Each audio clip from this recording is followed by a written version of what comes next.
Hey everyone, welcome to the ImmortaliTea podcast. I'm your host, Jake, here with Josh. Today we have another unicorn. It's a competition-winning Dongding Oolong from Taiwan. So there it is. Maybe it doesn't look like much now. Just a nice little oxidized, roasted, bald oolong. So again, I start everything off with a heat all the tea where it cleans out the leaves from the last session. Careful not to drop any of this. It's very valuable tea. So let's get the dry aroma right now. See if we can smell anything. Oh yeah. Quiz time. What is that? What is that aroma? Man, it's like a floral charcoal. Charcoal.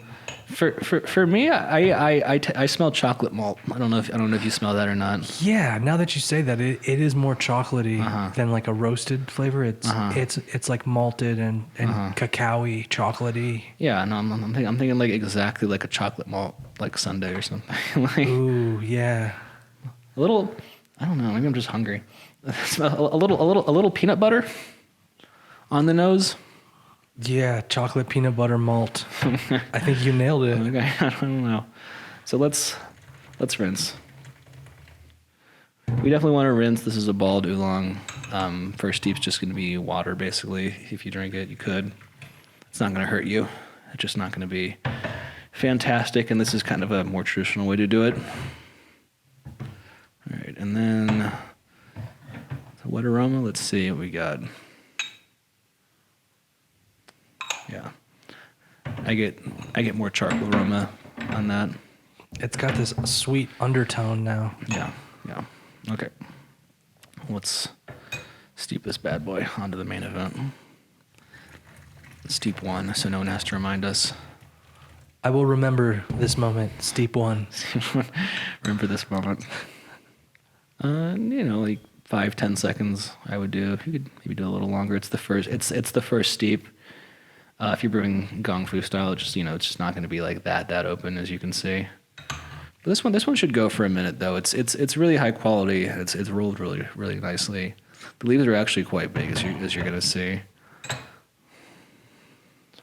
It's really balanced, really sweet.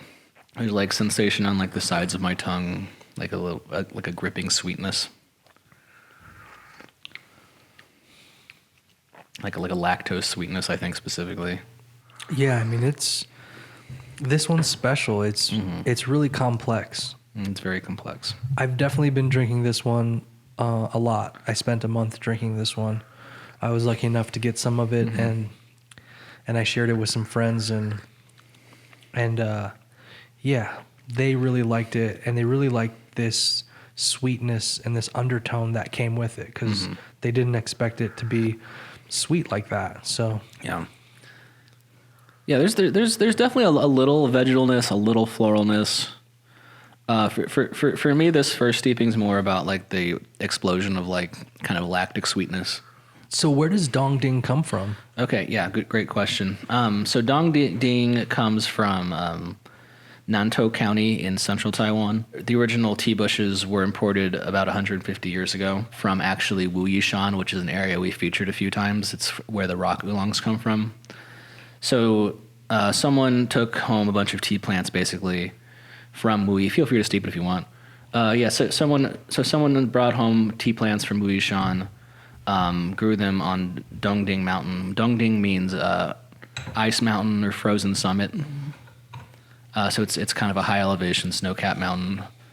So someone started growing these tea bushes on Dongding Mountain. So that's where the tea gets its name. But originally, anyway, now most teas that go by the name Dongding, this one included, are not actually from Dongding.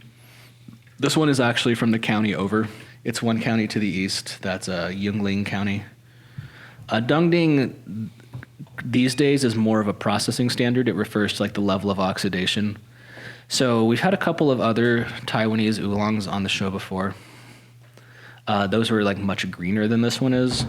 Those were very, very lightly oxidized. Dongding is kind of given like a slightly more oxidation than like the Longfeng Sha or the Fosho Shan, which we've had before. So those are very green oolongs. But in addition to being oxidized, this one is roasted too. So it's oxidized then roasted to fix the flavors. Let's see how the second steep goes here. Cool.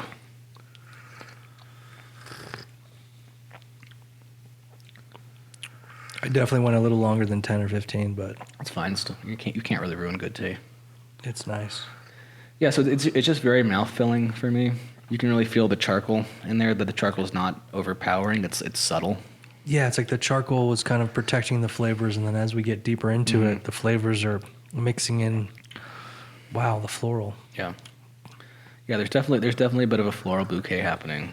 Like, I don't know, tulips, lilacs, more like kind of pungent, like orchid maybe. More like pungent floral flavors, like underneath the charcoal roast and the milk sweetness. Yeah, there is that kind of milky sweetness in there. Yeah. Yeah. Lactosey, like you were saying. Yeah, I can see that now. Yeah.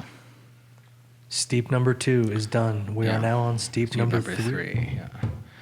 Maybe this is a personal thing. I like to go a little fast on like the middle steeps here, because it's just kind of like opening in this stage where it's like it's getting more exposed.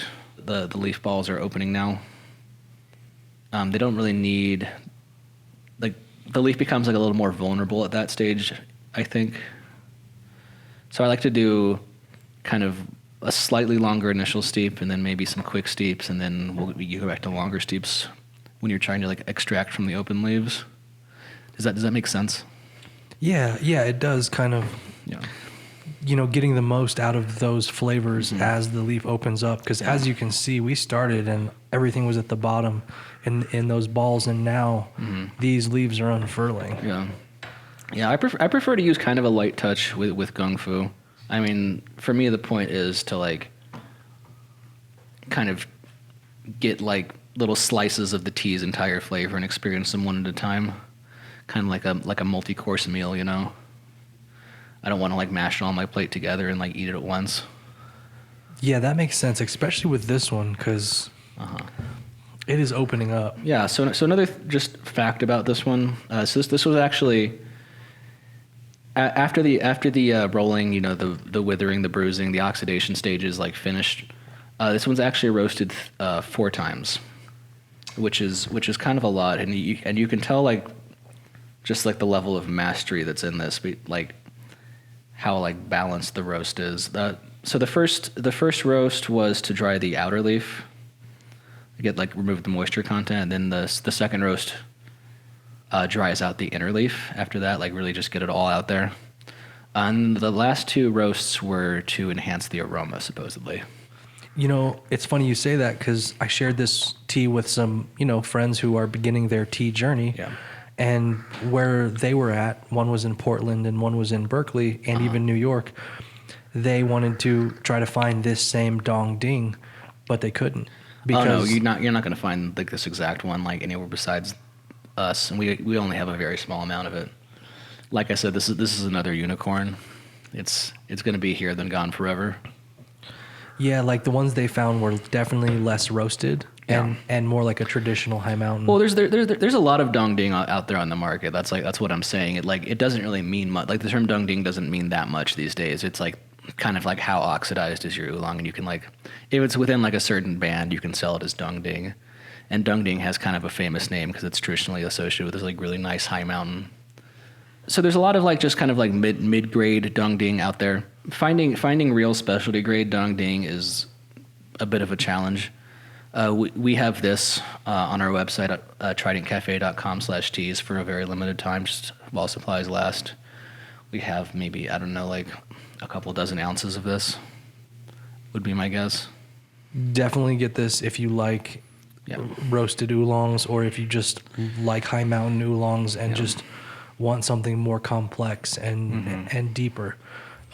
Again, it's not better than a Fushoshan or a Longfeng Xia. It's just got this other level of complexity that, is kind of based off of what the high mountain oolong leaf is. Yeah, I would say like what's special about this one is probably more the processing than the origin. I couldn't say too much about where exactly this tea was farmed, but the processing on this is just like a master's class in like how to roast oolong.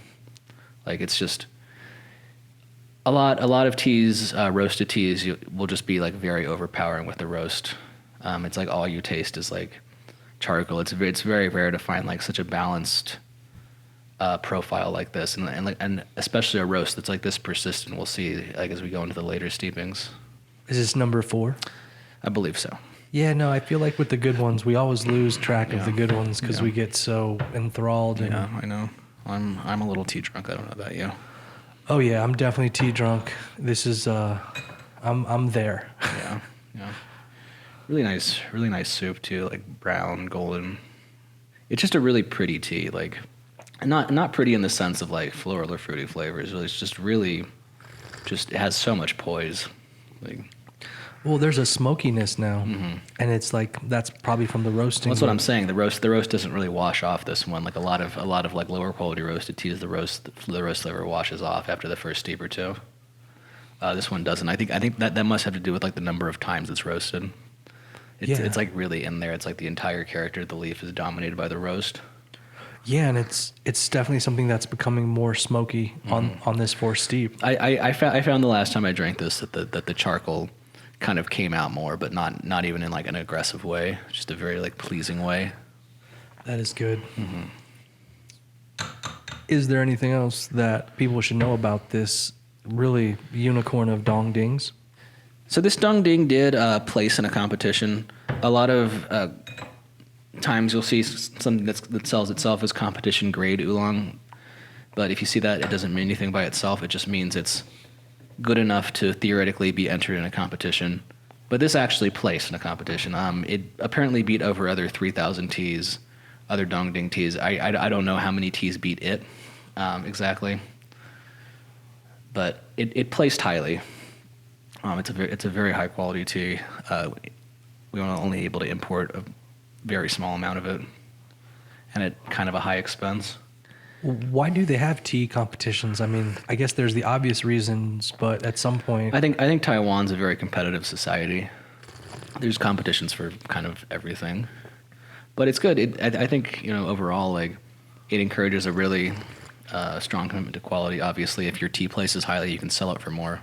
So it helps the farmers, kind of discourages the market from being flooded with crap tea. Most of the crap tea they import to the U.S.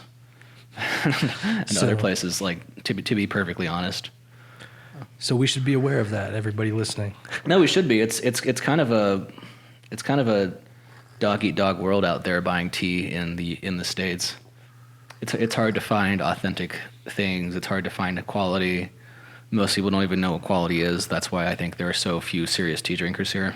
And to be honest with you, once you discover the beauty of tea, it's really hard to go back. Yeah. I mean, this is... Sometimes I'll have a bag of Lipton at a hotel on a road trip just to remind myself. You are a much stronger individual than I. It's good. It's good. It's good. Like oh, this is what the world drinks. I'm always bringing my tea with me. It's kind of this weird thing. I do too, honestly. And then I bring enough to where I don't run out, and people are like, "What are you doing?" I'm like, "I'm drinking tea." Yeah. So many times I've been like sitting in a terminal in the airport with a gong fu set and getting like weird looks. I need this. It helps me fly. I know. Yeah. It kind of does. Travel's a brutal process on the body. Tea is really good. Yeah, it balances it out. Yeah. Ooh, speaking of hard on the body, like I'm getting the sweats off this one. This one's very warming. It has to be the charcoal on that. I really like the charcoal in this one. So let's kind of see where we're at now. 6, I think. 6 deep. Yeah, I think that. Yeah, sure, I like that. Yeah. Okay. Cool. Everybody watching, please double check the video replay. The worst, actual worst. Instead, we're gonna keep track this time. We've definitely taken it upon ourselves to be the tea guinea pigs. Yeah. So all you tea nerds out there, you're welcome from Jake and I. I feel like I'm really tasting the peanut butter on this one. Do you get that? Yeah, the nuttiness is starting to come out. So that smokiness is actually kind of transforming into almost like a peanut butteriness. It's really interesting. It's very smooth. It's super smooth, super easy to drink. again, I think the roast flavor is actually getting stronger as we go on, which is interesting to me. Oh yeah. It's not an overt smokiness, but it's like in the middle note right there. Yeah. It's not even smoky. It's roasty. It's charcoaly. I think smoky is even the wrong word. Yeah, smoky is definitely the wrong word. It's not barbecue. It's not like a lop song, no. Man, and then there's just that little bit of perfumey somethingness, floraliness in there. Yeah, so this is like basically like a 90-point Bordeaux or more that we're drinking right now. Yeah, we sell this on the website for I think $15 an ounce, which sounds like a lot maybe if you don't buy a lot of tea, but if you buy a lot of tea, probably sounds like a steal. Oh yeah, I've seen this tea on other websites for easily starting 20, 25 an ounce. Yeah. I mean, they won't, and then they'll give you a deal on the 3-ounce bag, but like, yeah. Don't ask where I look for teas, guys. Yeah, and if you consider like an ounce is like 4 steepings, it's like then you're $15 for like 4 bottles of really nice wine is what you can think of it as. That's a really good way to put it. Yeah. Tea is definitely maybe the cheapest like specialty item you could possibly be into, more than like whiskey or wine or cheese or anything like that. Those leaves are still unfurling. They're not even like close yet, dude. I mean, look at that. I'm just gonna hold this up for all the audience members. Yeah, it's interesting to me. Like the balls were like the ball leaves were so tiny. Like, but I just know because I've drinking this one once before. Like the leaves are actually quite big. So there's a kind of bigger leaf right there, but it's still pretty crumpled. I think the rolling on this is just like really masterful. I like how the green starts to come out too when it unfurls. Yeah, so it's not fully oxidized or anything, right? It's not like a black tea. The darkness in the liquor is from the roast, not from the oxidation. If you had like a dong ding, it would be maybe a little like dark green yellow. Usually is how they brew, like an unroasted dong ding. I mean, how many steeps do you think we could get off of this one? I think a lot. I think we could easily go through a liter of hot water. Still pretty creamy. Nice florals. The creaminess is definitely coming out. I can see that. Like the peanut butteriness has kind of shifted into creaminess. Yeah. Gosh, I don't know if I'm just hungry, but it's like all my tasting notes in this one are food. What other foods are you tasting? Well, it's like the chocolate malt sundae, the peanut butter. So how would you suggest this tea for someone who might not have tried, a roasted dong ding? Yeah, so I think honestly this one's for the connoisseurs. I don't think everyone's gonna appreciate this. I think this tea has a lot of poise. That's the main sticking point for me. It has a lot of balance. How the roast doesn't wash off, how it becomes more pronounced, how it balances with the sweetness, how these different like factors kind of rise and fall as you progress in the steepings.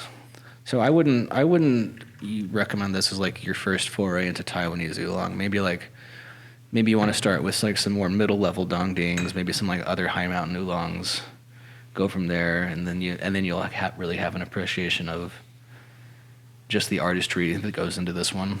So this one is definitely for a mid-level to an advanced tea drinker or tea nerd. Yeah, exactly. This is not to say like your average Joe six-pack wouldn't enjoy it, but they might just not appreciate it. I think what's good about this tea maybe requires some level of background and experience to really appreciate. Yeah, and I think I didn't really understand that until I started drinking different teas side by side, and it was being able to compare the genres or drinking two teas within the same kind of category that I started to go, oh, yes, it's a high mountain oolong, but both of these are very different. Well, that goes for anything. If you taste two similar things side by side, which maybe would have tasted kind of the same in your memory, you'll like really see the difference like when you do something side by side like beer or wine, anything. So where can people find this one, and is there anything else that you think people really need to know about this very, very special unicorn of dong dings? Yeah, I mean, I think we basically said it all. It's a very high level of artistry in the roasting. very difficult to find tea of this quality on the Western market, especially at the price we're asking. Of course, this one and others like it. There is actually one other competition at winning Oolong on the website right now. So this tea and others like it can be found online at tridentcafe.com/teas or in the shop on Pearl Street. For all of you people living around the Colorado Front Range area or close to Boulder, we are very lucky to have the Trident Cafe and Tea in the Boulder community, in the Colorado community. And just for anyone who is ordering off of the website, you know, they have started a monthly tea program so that you can explore your tea journey in a very, you know, affordable way, but a way that, you know that Jake is picking the teas for you and then, you know, sourcing them to make sure that he's giving you some really nice variety of flavors. Yeah, so yeah, what Josh is talking about, it's the Trident Fine Tea Club is what we call it. So if you really just want to, you know, put someone else in the driver's seat on your tea journey, you know, I think it's a really good way to explore a lot of different teas. What I'm doing right now is it's $35 a month, and for that you get 4 different teas, about 3 or 4 steepings worth of each one. Like we'll see what we end up doing. Like usually I just pick the standouts, the ones that are standing out to me that month. Usually there's like some, you know, like reason for the combination that I pick. I might do themes at some point, but right now I'm focusing on education. I think it's a great idea because oftentimes starting your tea journey or even continuing your tea journey can be very intimidating. Yeah. And very, very costly. Well, whereas, you know, to have a tea expert and a tea importer, you know, pick it for you and source it for you just helps. Yeah, and also included in that is kind of a write-up on the teas. Like, so there's what they are, sort of the history of them, what you're drinking, and some like rough brewing guidelines. With your first subscription, you get one of these nifty Trident Guy ones. Totally free. It's just to make sure you're drinking it in the right way. So you can drink tea just like me and Josh do. And it's 100 milliliter Gaiwan, or? Yeah, I believe it's 100 milliliters, which is a little on the small side, but it's kind of like my comfort zone for Gaiwans. I like a little bit of a smaller brew vessel. All right, everyone, thanks for joining us once again. I'm your host, Jake, here with Josh. We hope you enjoyed your time at the tea table with us. Until next time.